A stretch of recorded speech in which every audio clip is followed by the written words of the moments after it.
Bismillahirrahmanirrahim. Assalamualaikum warahmatullahi wabarakatuh. Alhamdulillah, wassalatu wassalamu ala Rasulillah wa ala alihi wa man tabi'ahum bi ihsan ila yaumiddin. Allahumma inna nas'aluka ilman nafi'a wa rizqan thayyiba wa amalan mutaqabbala. Baik, kita awali sore ini dengan zikir petang, mudah-mudahan bawa berkah bagi kita semuanya. Baik, dibuka zikir petang nomor 7. Saya acak. Allahumma inni as'alukal afwa wal afiyata fid dunya wal akhirah. Allahumma inni as'alukal afwa wal afiyata fi dini wa dunyaya wa ahli wa mali. Allahumma astur awrati wa amin rawati. Allahumma ihfazni min baini yadayya wa min khalfi wa an yamini wa an shimali wa min fawqi wa a'udzu bi azamatika an uqtala min tahti. Allahumma alimal ghaibi wasyahada fatiras samawati wal ardi rabba kulli syai'in wa malikah asyhadu an la ilaha illa anta a'udzu bika min syarri nafsi wa min syarri syaitani wa syirkihi wa an aqtarifa ala nafsi su'an aw ajurrahu ila muslim. Baik, cukup. Sekarang 50 doa.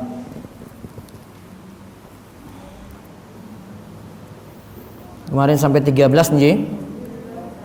Baik, saya ulang dari nomor 10. Doa minta ilmu, rizki yang halal, amal yang diterima. Allahumma inni as'aluka ilman nafi'a wa rizqan thayyiba wa amalan mutaqabbala. Terus doa agar dipermudah urusan dunia dan akhirat. Allahumma aslih li diniyal ladzi huwa ismatu amri wa aslih li dunyayal lati fiha ma'ashi wa aslih li akhiratil lati fiha ma'adi waja'alil hayata ziyadatan li fi kulli khairin waja'alil mauta rahatan li min kulli syarrin. Terus doa nomor 12, doa minta kesehatan dan kelapangan rezeki. Allahumma gfirli warhamni wahdini wa'afini warzuqni. Terus doa nomor 13, doa minta panjang umur, banyak harta dan baiknya amal. Allahumma aksir mali wa waladi wa barik li fima a'taitani wa atil hayati ala ta'atik wa asin amali waghfir li. Terus doa nomor 14, doa agar ditolong oleh Allah dalam setiap urusan. Ya Hayyu Ya Qayyum bi rahmatika astaghits wa aslih li sya'ni kullahu wa la takilni ila nafsi tarfata ainin abadan. Saya ulang, ya Hayyu Ya Qayyum bi rahmatika astaghits wa aslih li sya'ni kullahu wa la takilni ila nafsi tarfata ainin abadan. Lihat artinya, wahai Rabb yang maha hidup, wahai Rabb yang berdiri sendiri dan tidak butuh segala sesuatu, dengan rahmat-Mu aku meminta pertolongan. Perbaikilah segala urusanku dan jangan serahkan kepadaku walau sekejap mata pun tanpa mendapat pertolongan dari-Mu selamanya. Buka buku meraih ridho Allah, bukan ridho manusia.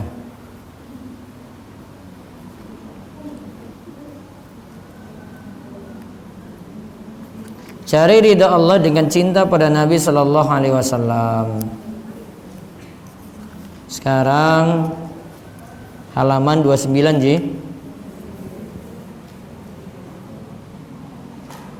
Cara cinta pada Nabi SAW yang kedua. Kedua, bersolawat ketika nama Nabi Sallallahu Alaihi Wasallam disebut.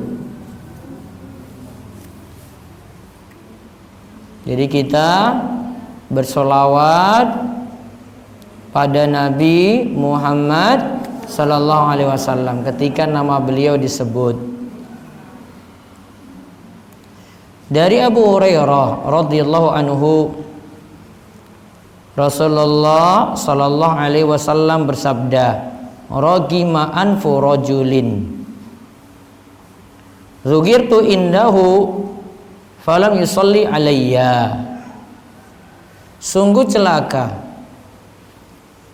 orang yang disebut namaku di sisinya, lantas ia tidak bersalawat untukku. Disebut celaka. Nama Nabi Sallallahu Alaihi Wasallam disebut, namun orang itu tidak bersolawat. Keterangan hadis, Ibnul Qayyim menyebutkan yang dimaksud rogima anfu adalah doa jelek dan celaan. Doa seperti ini ada ketika meninggalkan sesuatu yang bukan sekadar sunnah. Orang yang meninggalkan sunnah tentu tidak didoakan jelek seperti itu. Berarti kalau nama Nabi Muhammad Sallallahu Alaihi Wasallam disebut, kita diperintahkan sholawat pada beliau. Itu tanda cinta pada Nabi Sallallahu Alaihi Wasallam, dan itu tanda orang jalankan tuntunan Nabi dengan benar. Juga kita lihat dulu hadis berikutnya lagi dari Ali bin Abi Thalib radhiyallahu anhu. Ia berkata bahwa Rasulullah Sallallahu Alaihi Wasallam bersabda, al-baqilu alladzi man dzukirtu indahu falam yusalli alayya. Orang yang disebut pelit, bakhil itu pelit, adalah orang yang ketika disebut namaku di sisinya, lalu ia tidak bersolawat untukku.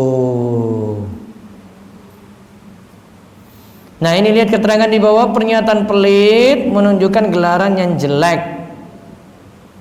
Jika tidak bersalawat ketika itu hanyalah perkara sunnah, tentu tidak digelari seperti itu. Istilah bakhil atau pelit juga ditujukan pada orang yang enggan memenuhi yang wajib. Berarti sudah sepatutnya ketika nama Nabi Muhammad Sallallahu Alaihi Wasallam disebut, kita rajin-rajin bersolawat. Minimal kalimatnya Sallallahu Alaihi Wasallam. Dan itu para jamaah bisa lakukan ketika berada dalam majelis ilmu. Itu sudah ngaji bolak-balik, itu dengar nama Nabi Muhammad Sallallahu Alaihi Wasallam terus loh ibu-ibu. Itu tanpa jenengan buat majelis khusus untuk sholawat. Itu tanpa buat majelis khusus untuk apa? Sholawat. Cukup hadiri kayak begini, ada nama Nabi sebut, nah itu sudah sholawat di dalamnya itu. Apalagi kalau kita kaji buku-buku hadis. Nanti disebut Ibnu Abbas radhiyallahu anhu berkata Rasulullah sallallahu alaihi wasallam bersabda. Hadis kedua dari Ibnu Umar, Rasulullah sallallahu alaihi wasallam bersabda. Sebut terus nama Rasul sallallahu alaihi wasallam. Itu berulang kali itu. Ya. Ada misalnya besok Selasa itu kajian hadis arba'in itu. Di Karangrecek itu setiap Selasa pertama ketiga. Nah, itu kajian hadis. Sampai hadis itu nanti sebut nama Nabi Muhammad SAW lagi. Ada saya punya kajian lagi, kajian Bulughul Maram. Nah itu sebut nama Nabi Sallallahu Alaihi Wasallam terus tuh ketika kajiannya.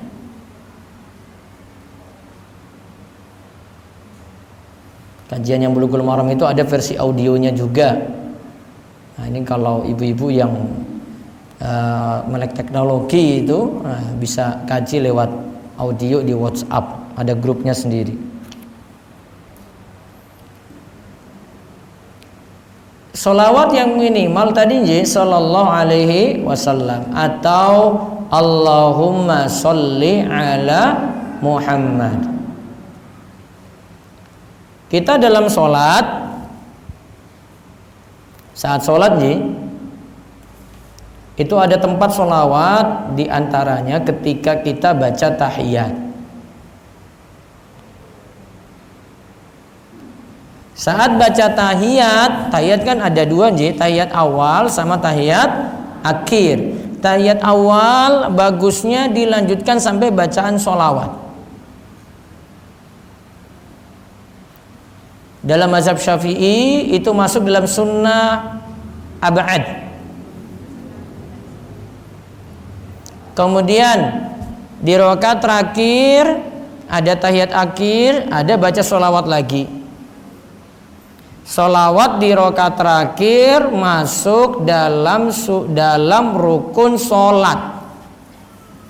Satu tadi sunnah ab'ad, yang satu tadi rukun sholat. Maka kita baca kalau tahiyat tahiyat awal sampai sholawatnya minimal Allahumma sholli ala Muhammad. At-tahiyatu lillah wassalawatu wa thayyibat. Assalamu alayka ayyuhan nabiy wa rahmatullahi wa barakatuh. Assalamu alayna wa ala ibadillahi sholihin. asyhadu an la ilaha illallah wa asyhadu anna Muhammadan abduhu wa rasuluh. Allahumma sholli ala Muhammad. Titik. Kalau tahiyat akhir, at-tahiyatulillah wassalawatu wathayyibat. Assalamualaikum ayuhan nabi wa rahmatullahi wa barakatuh. Assalamu alayna wa ala ibadillahi salihin. Asyhadu an la ilaha illallah wa asyhadu anna Muhammadan abduhu wa rasuluh. Allahumma sholli ala Muhammad wa ala ali Muhammad kama shallaita ala Ibrahim wa ala ali Ibrahim innaka Hamidum Majid. Allahumma barik ala Muhammad wa ala ali Muhammad kama barakta ala Ibrahim wa ala ali Ibrahim innaka Hamidum Majid. Tahiyat awal bisa sampai Allahumma sholli ala Muhammad saja, tahiyat akhir bisa sampai sholawat Ibrahimiyah.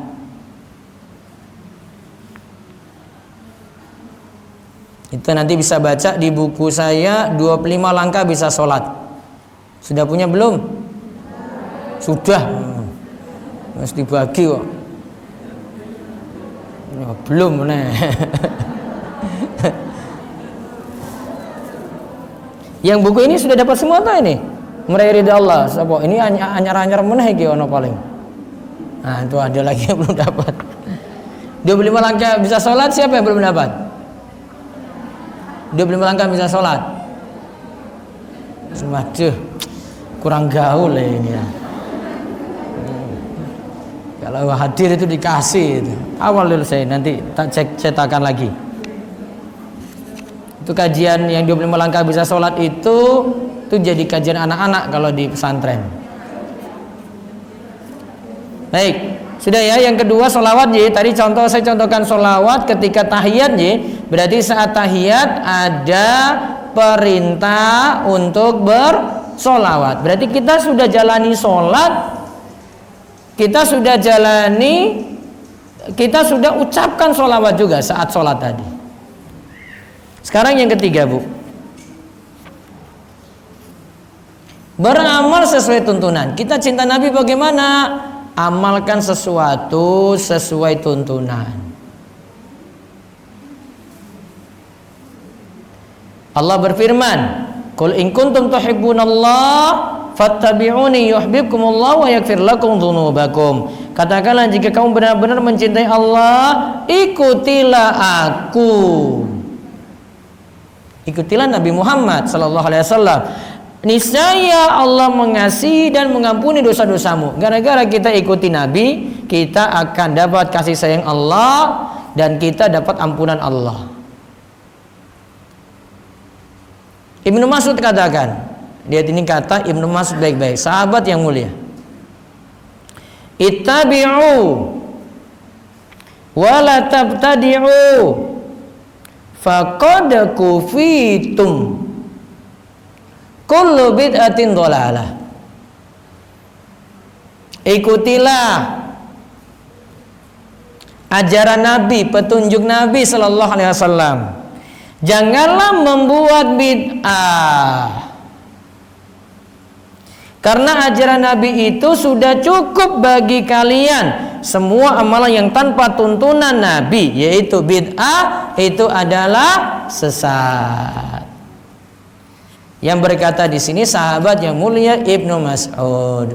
Ustadz, bid'ah itu apa? Bid'ah, kalau kita lihat yang dimaksud celaan oleh Ibnu Mas'ud di sini adalah bid'ah secara syar'i, secara terminologi syar'i, secara istilah syar'i.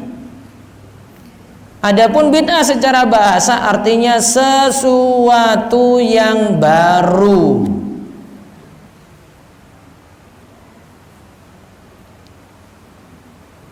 Bid'ah itu sesuatu yang baru.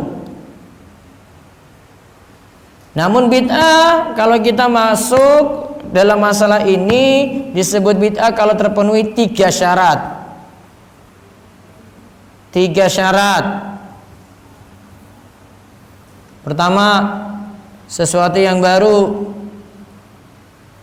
Kedua, dalam masalah agama. Ketiga, tidak ada dalil. Saya ulang. Disebut bid'ah ada 3 syarat. Sehingga bid'ah itu tercela. Satu, sesuatu yang baru. Dua, dalam masalah agama. Tiga, apa tadi? Tidak ada dalil. Ulang lagi, ulang. Tiga syarat disebut bid'ah yang tercela. Satu, sesuatu yang baru. Dua, dalam masalah agama. Tiga, tidak ada dalil.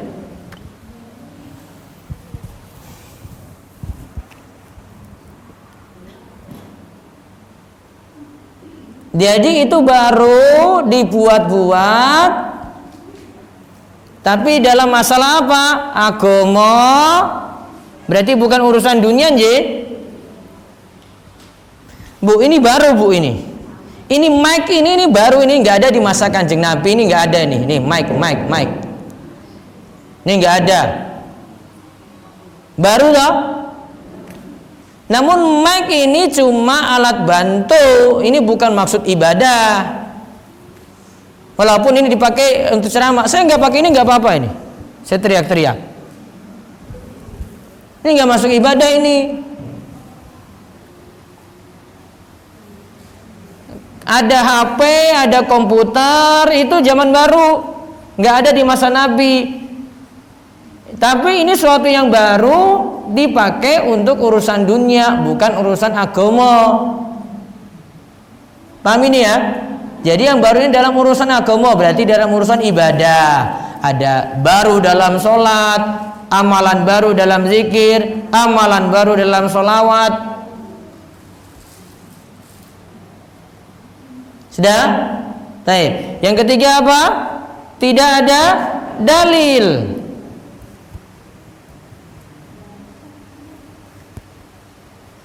Berarti ada sesuatu yang baru dalam agama, namun ada dalilnya. Oh, berarti nggak masalah. Tapi kalau tidak ada dalil, masalah besar. Contoh Umar bin Khattab itu hidupkan lagi sholat tarawih.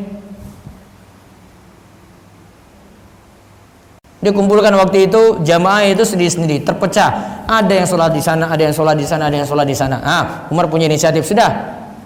Ka'ab, kamu jadi imam, pimpin tuh jamaah, jadikan satu.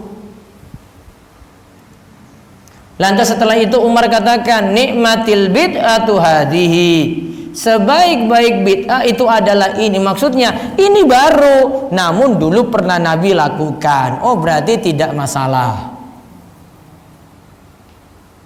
karena ada dalil.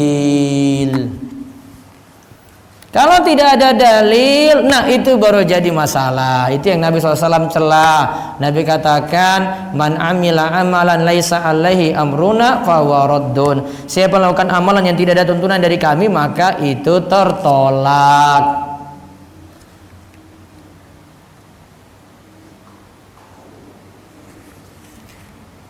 Amalan yang tidak ada tuntunan itu biasanya menyelisihi Nabi dalam beberapa hal. Kita bahas dulu di sini satu-satu. Men paham. Amalan yang baru tadi, yaitu bid'ah tadi, biasa menyelisih ajaran Nabi dalam beberapa hal. Pertama, dalam hal waktu. Kedua, tempat. Ketiga, tata cara.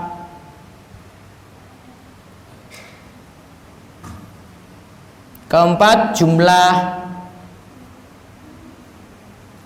Coba ulang dulu, apa tadi, Bu? Waktu, terus tempat, terus tata cara, terus apa, Bu? Jumlah. Coba ini saya baru bahas sebagiannya nih, 4 dulu ini, coba lihat. Dari sisi waktu,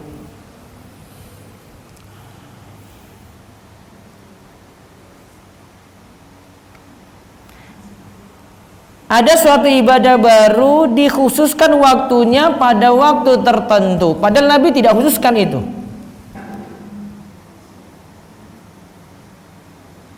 Ya, padahal Nabi SAW tidak mengkhususkan itu pada waktu itu.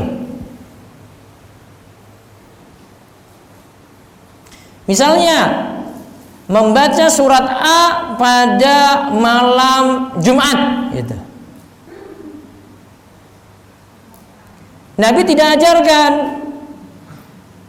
tidak ada dalilnya. Nah berarti masuk bid'ah. Kok golek contohnya dewe, nggak tak sebut. Saya pakai isyarat-isyarat aja ini, biar saya nggak kena masalah. Apalagi Bu, tempat mengkhususkan apa? Tempat. Asalnya ibadah ini tempatnya ya di sini saja, tapi dianggap boleh di tempat lain. Dia jadi amalan baru. Contoh, tawaf itu cuma keliling Ka'bah saja. Cuma di Ka'bah, Bu. Ka'bah itu di mana? Mekah. Maka dibuat amalan baru, tawafnya ada di tempat lain. Tawafnya itu mubeng kuburan. Mutar itu kuburan itu. Ya. Masuk bid'ah. Bahkan ini bukan masuk bid'ah saja, masuk syirik. Sudah? Apalagi yang ketiga, Bu? Apalagi yang ketiga? Tata cara. Jadi Nabi tidak ajarkan tata cara itu, namun dibuat tata cara baru. Ya, Nabi tidak lakukan tata cara seperti itu, namun dibuat tata cara baru. Atau Nabi itu sebenarnya umum, terserah mau lakukan bagaimana, yang penting dilakukan. Tapi dianggap ada tata cara khusus. Misalnya,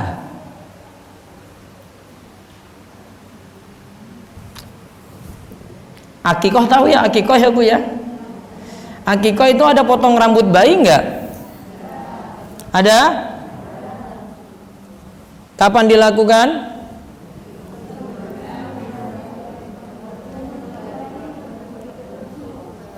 Hari keberapa? Ya bisa 7, 4, kalau nggak mampu ya 14 boleh. 21 boleh. 28 boleh. Seterusnya 8 dan seterusnya.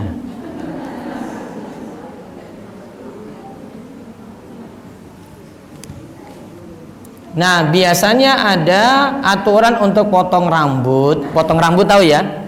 Potong rambut. Rambutnya dipotong gundul habis ya? Gundul. Sepakat mboten? Harus sepakat. Orang setuju ya masalah. Itu rambutnya digundul habis. Nah, dianggap ada tata cara khusus potong rambutnya, baca sholawat dulu. Nabi nggak pakai sholawat, maka berarti itu tata cara baru. Dah? Itu dari si tata cara Terus apa lagi Bu? Yang keempat apa tadi? Yang keempat apa? Jumlah.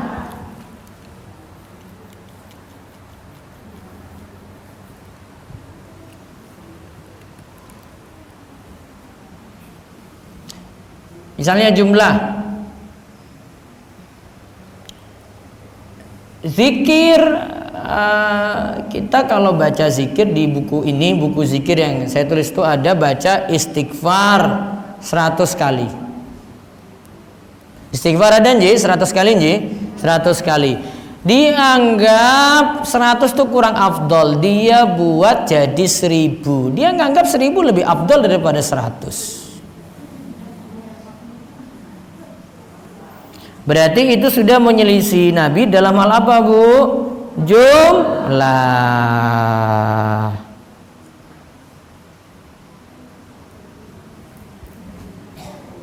Maka dia sudah membuat sesuatu yang baru. Maka jadi masalah. Sudah. Ada yang lebih lengkap ya, lali aku.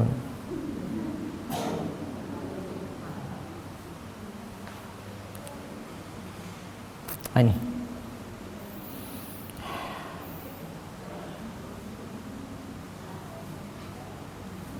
seorang eneng.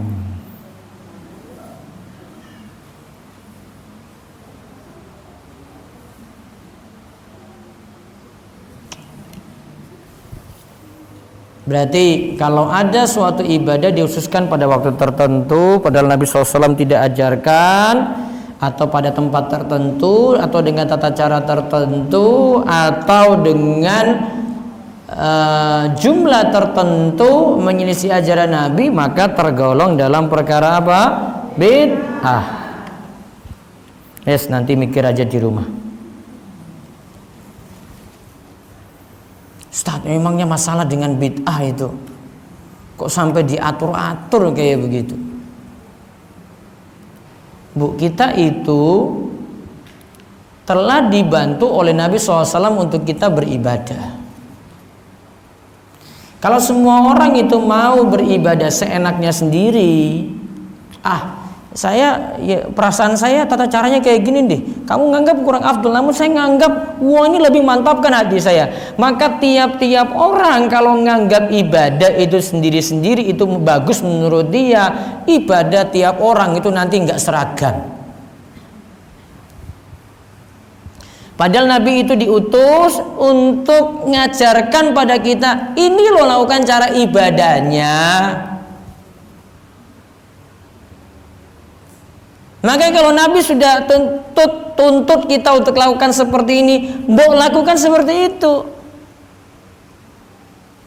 Enggak diubah-ubah. Kalau diubah-ubah berarti kita menyelisih ketetapan. Emangnya masalah? Iya, enggak masalah menurutmu, tapi kita sudah menyelisih aturan. Aturan sudah ada. Ustaz, yang penting kan amalan kita niatannya baik. Tidak cukup dengan niat baik. Ingat Bu ya, tidak cukup dengan niat baik. Kalau orang pakai cukup dengan niat baik, dia melakukan apa saja tunggu pakai niat aja gitu. Sampai orang mau maksiat pun pakai niat. Pak, jenengan selingkuh toh? Enggak, saya enggak selingkuh, niatan saya enggak selingkuh kok. Yo, gur nganggo niat loh gue, Pak, Bu. Padahal tenan iki wis selingkuh. Nanti dia kembali ke niat lagi. Oh, niatan saya enggak kayak gitu. Enggak, kamu selingkuh. Enggak. Saya enggak niat kok. Iya, enggak niat, kenyataan. Nah, tetap salah kan? Salah. Maka akibat dari perbuatan bid'ah bukan itu saja, Bu. Nanti akibat di akhiratnya itu berat. Sekarang akibat dari berbuat bid'ah. 1, amalannya tertolak. Tertolak berarti nggak diberi pahala, Ji. Amalannya tertolak. Kasarannya, Bu, cuma dapat capek saja. Jadi sudah ibadahnya banyak, cuma kesal saja, capek saja, nggak dicatat malaikat. Tadi yang saya sebut hadisnya, man amila amalan laisa alaihi amruna fa huwa raddun. Siapa melakukan suatu amalan yang tidak ada dalil dari kami, maka amalan itu tertolak. Tertolak itu tidak diberi pahala.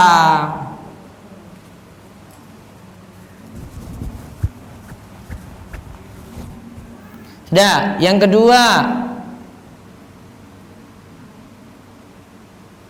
ya ini hukuman di akhirat, Ji.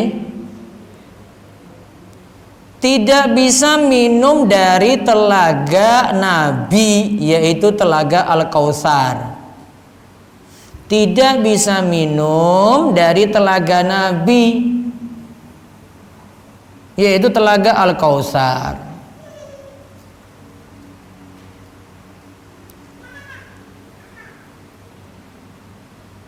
Nah, di akhirat itu nanti Nabi SAW memiliki Al-Haud. Haud itu telaga besar. Airnya itu luar biasa nikmatnya. Lebih manis daripada madu, lebih putih daripada susu. Orang yang minum itu nanti sebelum masuk surga itu tidak akan pernah merasakan haus selamanya lagi.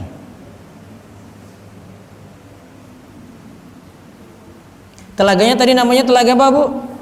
Al-Kautsar. Nah, itu yang ada dalam surat Al-Kautsar. Inna a'tainakal kautsar. Sungguhnya kami telah anugerahkan padamu wahai Muhammad Al-Kautsar. Nah, Al-Kautsar itu diantara pengertiannya telaga Nabi Shallallahu Alaihi Wasallam.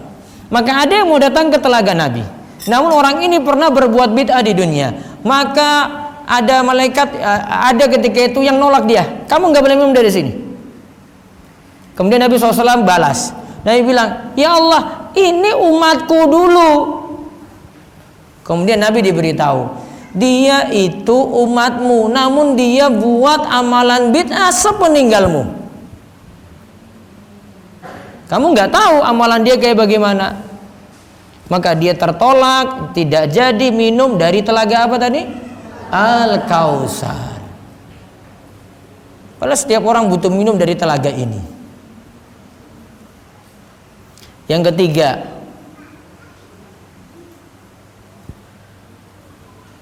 akibat dari bid'ah lagi adalah sulit mendapatkan syafaat Nabi.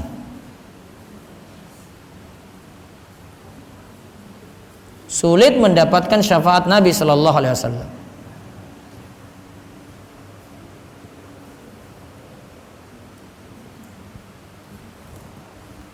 Karena ada ceritanya hampir sama dengan itu, dia tidak dapat syafaat. Ada lagi yang keempat, orang yang berbuat bid'ah sulit bertobat. Karena dia selalu menganggap amalannya baik. Suruh tobat, dia nggak pernah merasa salah, Bu. Sadarnya sulit.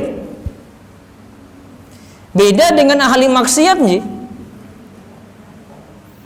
Kalau ahli maksiat diberitahu, kamu salah. Dia tahu, saya ini buat dosa, namun saya mau tobat ini sulit nih. Diberitahu dia enak, dia tahu kalau itu salah gitu. Namun kalau orang buat bid'ah itu dia nganggap dia itu buat amalan baik. Sehingga sulit untuk apa? Taubat. Untung saja kalau dia itu cuma ngikut orang. Beda kalau dia sudah jadi tokoh. Kalau sudah jadi tokoh itu berat banget. Dia mau tinggalkan itu, masanya mau kabur semua itu, mau lari semua dari dia itu. Wah, yang ini Pak ini kok malah berubah. Wah, yang di bawah itu ngamuk nanti. Kecuali kalau dia beritahu baik-baik, wah ini salah, ini keliru, ini nggak benar, maka sulit bertobat.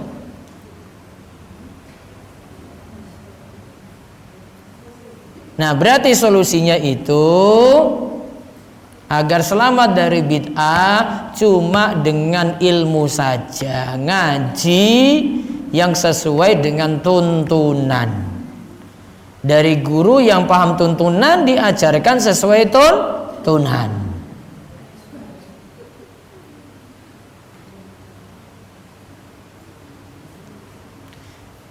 Kecuali nanti ada masalah-masalah ijtihad yang masih boleh punya ruang ijtihad di situ. Itu nggak masalah. Ya, ada ruang ijtihad. Karena mungkin masalahnya tidak ditemukan di masa Nabi. Namun sekarang ini butuh hukum baru. Hukum baru ini mungkin Nabi tidak putuskan. Namun ada ilmu-ilmu dasar yang seorang ulama sudah miliki, dia putuskan itu untuk masalah ini. Contoh, masalah baru. Ini nggak ada di masa Nabi. Ini simple aja, Bu. Kalau bayi itu ngompol di tempat tidur, kasur, cara hilangkan gimana?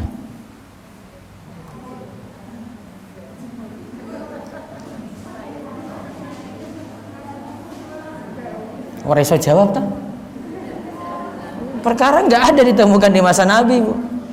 Itu perkara baru. Karena zaman ini tidur pakai kasur.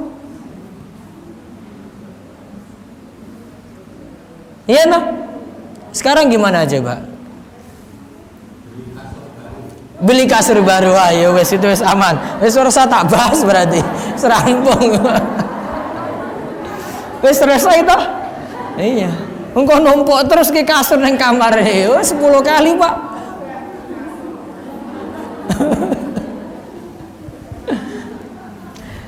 Saya contohkan ini istiad, tapi dalam mazhab Syafi'i. Mazhab Syafi'i itu nganggap najis itu ada dua macam. Pertama najis aini dan kedua najis hukmi. Najis aini itu najisnya nampak. Nah, ini telak ini, wes. Lihat nggak itu?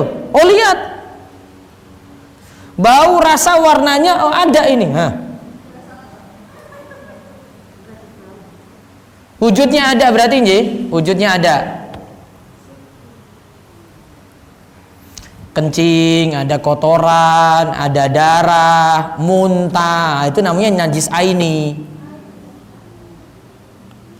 Kalau najis aini itu jelaskan di situ, nah tinggal dibersihkan saja. Jadi kalau ada misalnya ada telek di situ, nah cuma diangkat teleknya sudah yakin bersih, hilang semuanya dari lantai, sudah berarti bersih itu.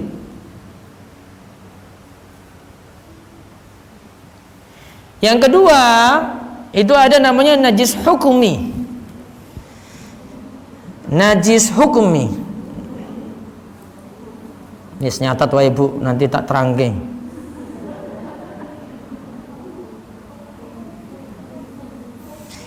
Najisnya sudah kering, tidak lagi tampak warna atau baunya. Tidak tampak lagi warna atau baunya. Contoh kencing yang terkena pakaian lalu kering. Karena cuma dikeringkan saja sudah kering, Bu. Ibu bukan cuci itu, tapi ibu cuma keringkan. Baunya sudah nggak ada lagi. Apa tadi lagi? Warnanya sudah nggak ada. Jadi bau pesingnya sudah nggak ada. Kencing pada kasur tadi itu masuk najis yang kedua nantinya kalau sudah kering. Namun kencingnya harus hilang dulu. Caranya gimana? Ya bisa dikeringkan dulu, ya toh? Apalagi Bu? Cuci bisa? Sikat-sikat bisa? Bisa Bu? Taruhlah bisa ya. Ya walaupun nanti ada kencing yang masuk sampai dalam juga mungkin. Spring bednya 20 cm. Terlalu masuk sampai dalam. Ya kita nganggap yang di luar saja yang dipakai. Maka caranya hilangkan dulu najisnya, sudah nampak hilang, tapi kan sudah kering di sini masih ada sebenarnya. Maka untuk najis hukum yang kedua, cara menyucikannya rendam bagian najis dengan air. Jadi bagian ini misalnya najisnya di sini, taruh air aja di sini. Wes, sudah, biarkan kering. Kenapa dibiarkan? Ini untuk hilangkan keraguan-raguan. Tadi kan sudah dijemur kering toh? Nah, tambah air lagi, setelah kering tadi tambah air lagi untuk hilang keraguannya. Sudah, setelah itu suci. Bisa dipakai tidur lagi. Angel. Ora angel.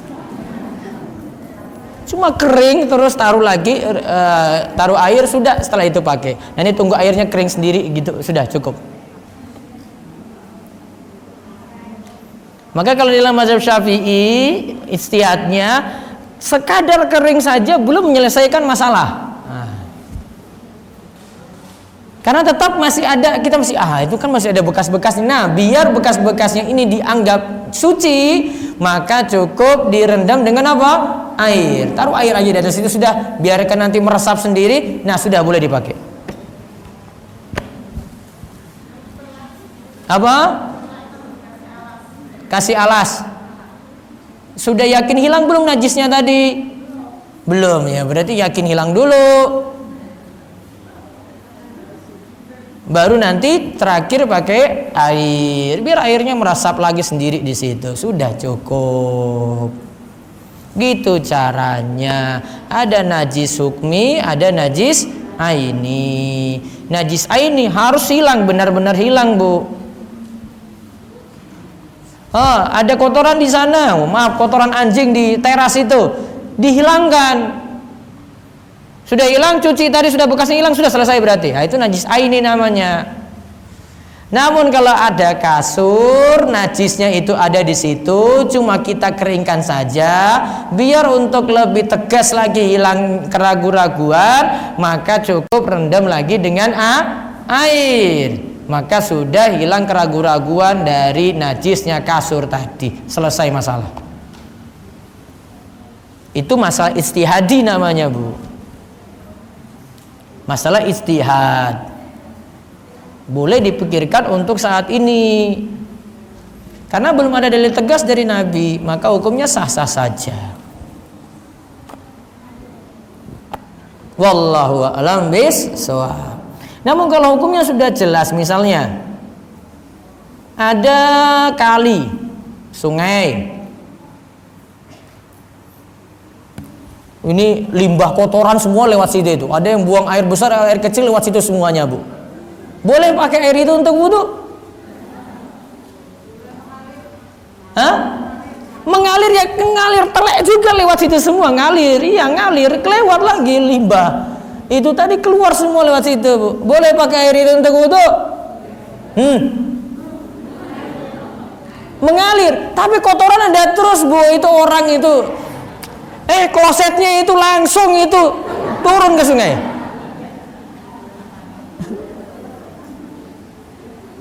Secara umum kita tahu air sungai boleh digunakan untuk wudhu, namun ini bukan air sungai asli lagi. Kalau sungainya mungkin dari puncak gunung sana nggak ada penduduk, turun itu air sungainya. Nah itu betul, air wudhu itu boleh untuk wudhu kan? Namun ini di Kali Ciliwung sana orang buang kotorannya nyemplung situ, boleh gunakan, Bu. Sepakat ulama air yang kemasukan najis kayak gini, air mutan najis, nggak boleh digunakan untuk berwudu. Jelas itu. Walaupun apa, Bu? Mengalir dengan kotoran telek tadi loh, Bu. Kalau jenengan bilang mengalir dari puncak gunung, nggak ada penduduk dah, boleh pakai. Ustadz, saya pas di puncak gunung, ini airnya jernih, boleh ngalir. Walaupun di atas ada yang pipis, tapi kan cuma pipis guru pirang mili. Aman tak? Ini airnya sudah hitam, ireng, bau lagi. Mana untuk wudu, Bu? Bukan air mutlak lagi. Paham ini? Itu sudah jelas, Bu. Itu gak usah ditanya-tanya. Wah, ini gak ada zaman Nabi. Gak ada zaman Nabi, iya. Tapi itu air najis. Itu jelas. Wallahu a'lam bishawab. Demikian, mungkin jadi ilmu yang manfaat. Enggak, jika ada pertanyaan. Oh, hadiah.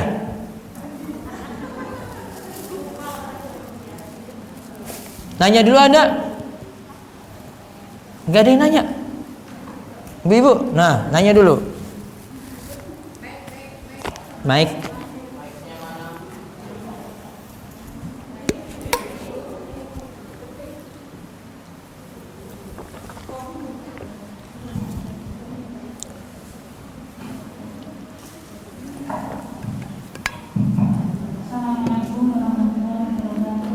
Waalaikumsalam warahmatullahi wabarakatuh.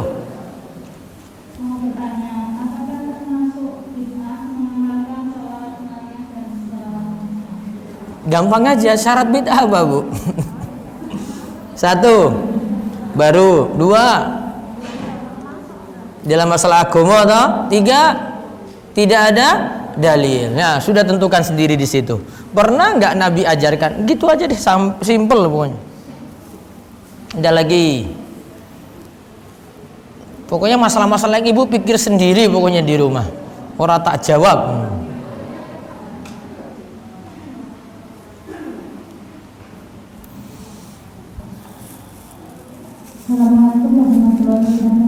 Waalaikumsalam warahmatullahi wabarakatuh. Ustaz, yang saya tanyakan itu misalnya ada story-nya Ustaz, terus itu ada apa itu story yang bagus-bagus untuk pelajaran agama, terus saya pindahkan ke story saya, terus banyak orang yang ada yang terima kasih, ada yang munafik gitu bilang gitu. Bagaimana Ustaz, saya lanjutin atau bagaimana? Apa itu story tentang apa, Bu?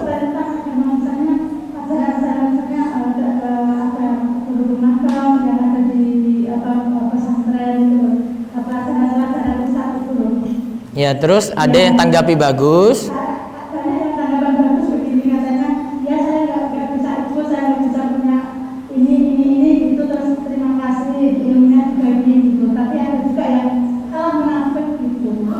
Cuekin. Yang bilang munafik sama jenengan nggak usah dibalas. Jadinya diterusin atau tidak? Diterusin, namun yang negatif komentarnya cuekin aja, Bu. Oh, terima kasih. Assalamualaikum warahmatullahi wabarakatuh. Apain ditanggapi orang kayak gitu? Capek nanggapi orang. Cukup.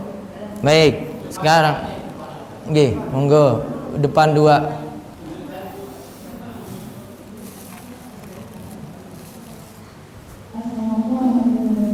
Waalaikumsalam warahmatullahi wabarakatuh.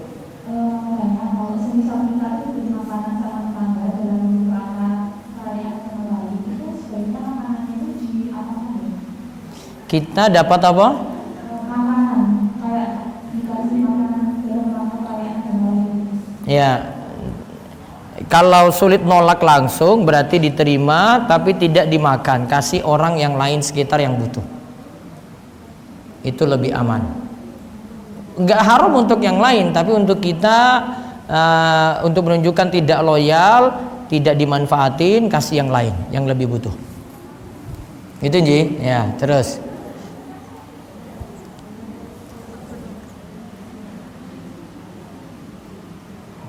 Assalamualaikum warahmatullahi wabarakatuh. Waalaikumsalam warahmatullahi wabarakatuh. Ini mau menanyakan tentang surat Al-Kahfi, Pak Ustaz. Ji. Itu kalau dibaca, katanya ada sebuah kajian yang mengatakan bahwa membaca surat Al-Kahfi setiap hari Jumat itu hadisnya lemah. Baik. Itu bagaimana menurut Pak Ustaz? Yang tepat hadisnya sahih dibaca pada malam Jumat atau hari Jumat. Perbedaan ulama saja, Bu. Yang lebih kuat hadisnya sahih. Terus ada yang mengatakan Ustaz, kalau kita mau sholat witir malam itu lebih afdal kita sebelum tidur itu sholat witir dulu, atau nanti kalau bangun malam itu kita sholat witir? Baik. Abu Bakar itu memilih sholat witir sebelum tidur. Umar itu memilih sholat witir setelah bangun tidur, nanti pas sholat tahajud baru dia kerjakan. Nabi biarkan dua-duanya. Yang sebelum tidur boleh, yang nanti bangun sepertiga malam terakhir juga boleh. Tergantung keadaan orang masing-masing nantinya. Baik, ya.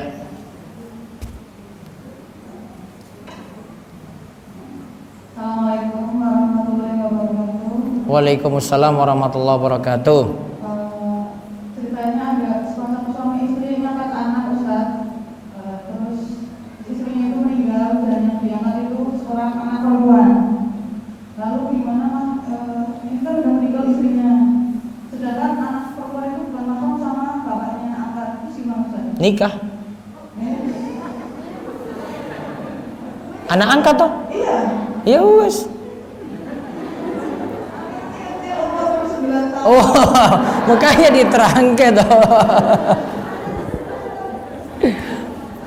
Ya bukan mahram, berarti ya cari tempat lain gitu, kasih dia diasuh di siapa gitu ya. Gitu. Kalau solusinya ya tadi nikah kalau sudah dewasa. kan anak angkat bukan mahram. Iya nah, anak angkat bukan mahram. Syarat bisa jadi mahram gimana? Disusui kan? Disusui syaratnya gimana? Satu, belum mencapai 2 tahun. Kemudian yang kedua, disusui berapa kali? 5 kali susuan. Iya kan? Baik.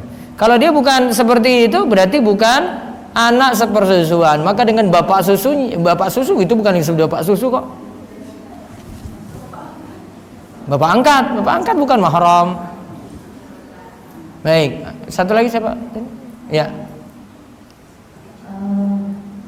Seandainya kepala rumah tangga kerja pada suatu koperasi yang ada penghasilan dari bulan itu penghasilan kepada istri sama anak itu gimana?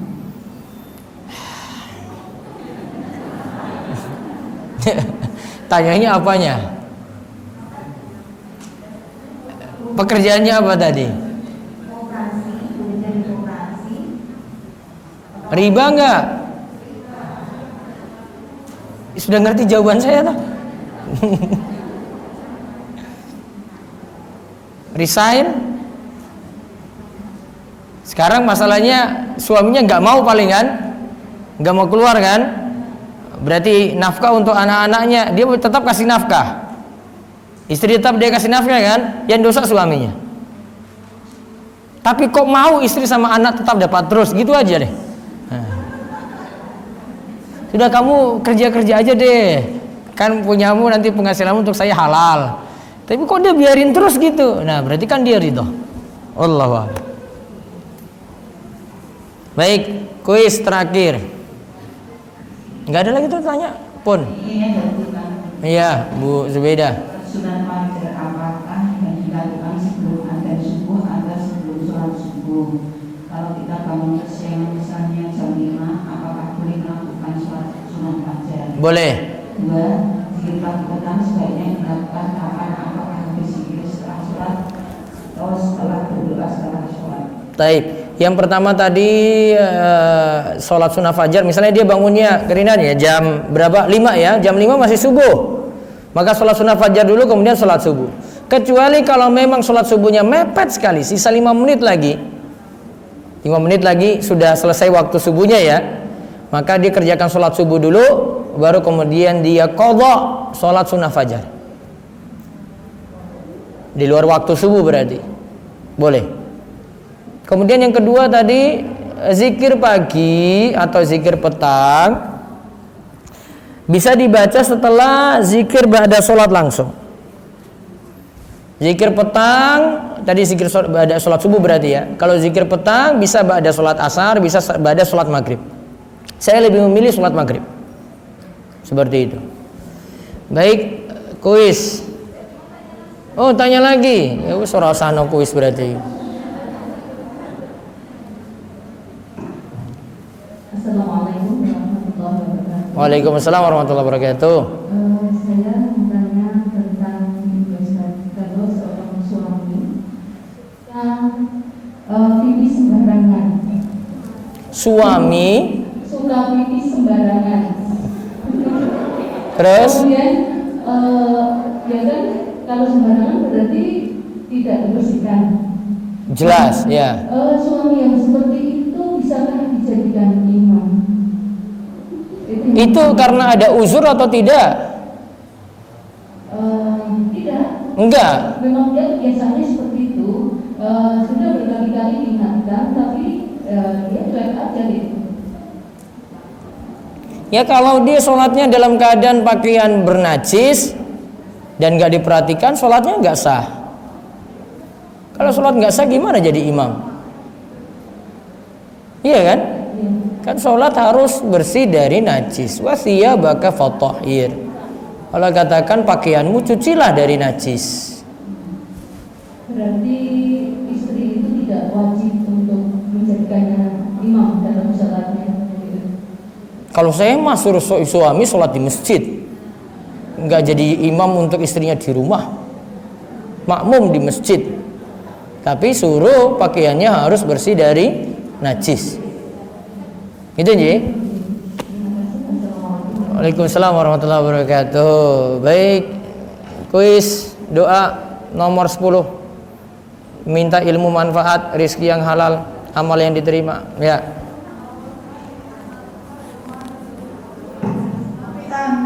Baris. Ya, ini main gampang.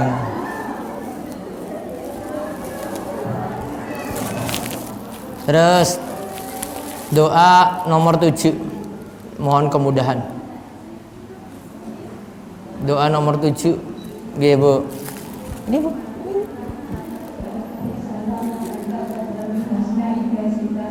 Nah, ya, Toto kasih.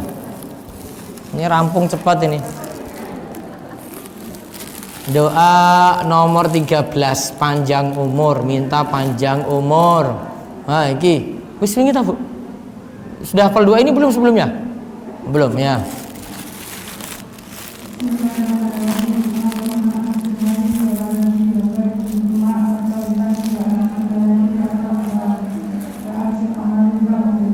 Nggih. Monggo. Nomor 14 tadi ya Bu. 14 loh.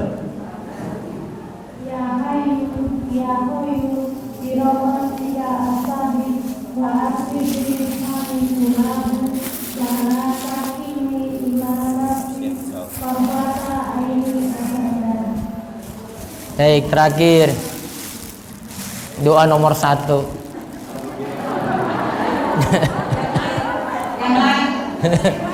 Sana itu Bu, sana Bu.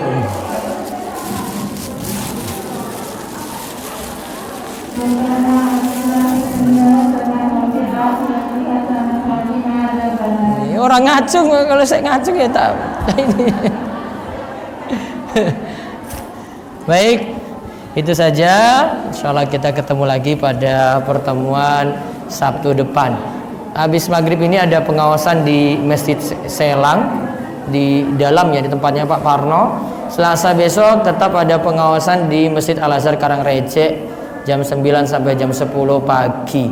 Bahas hadis arba'in dan hafalan zikir pagi petang 50 doa serta buku matan Abi Syuja.